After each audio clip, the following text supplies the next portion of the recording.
Hello बच्चों, तो आज हम कर रहे हैं क्लास 10th का एक्सरसाइज नंबर 5.1 का थर्ड पार्ट। तो जैसा कि बच्चों हमसे सवाल में ये जो है पूछा गया है, इसमें दो चीज़ें पूछी गई हैं। पहला पूछा गया है प्रथम पद, ये पूछा गया है, और दूसरा हमसे पूछा गया है सार्व अंतर। तो ये दो चीजें हमसे इसमें पूछी गई हैं। तो सबसे पहले बच्चों कुछ मेन बातें हैं जिसको आपने ये जो है समझना है कि पहली रकम के दो नाम होते हैं, जिसको हम बोलते हैं ए और जिसको हम बोल सकते हैं A1।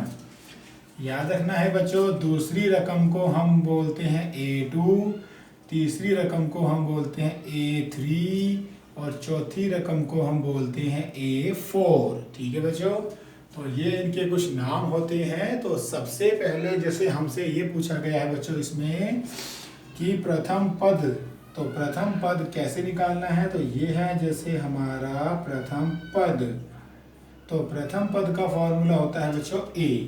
तो जो फर्स्ट रकम है जैसे 1/3, तो ये है बच्चों हमारा प्रथम पद यानी 1/3।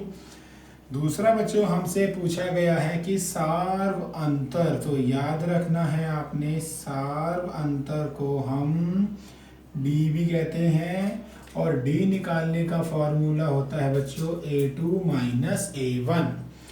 याद रखना है आपने बच्चों। अब देखो A2 हमारे पास कितना है बच्चों 5/3, A1 कितना है बच्चों 1/3। सबसे पहले 3 का और 3 का लघुत्तम लेंगे तो 3 आ जाएगा। 3 को 3 से भाग करेंगे तो हमें 1 मिलेगा, 3 से 3 से भाग करेंगे तो हमें 1 मिलेगा। 5 एकम 5, 1 एकम 1, तो 5 में से 1 गया 4, तो 4/3। तो ये था बच्चों हमारा थर्ड पार्ट। ठीक है बच्चों, डन।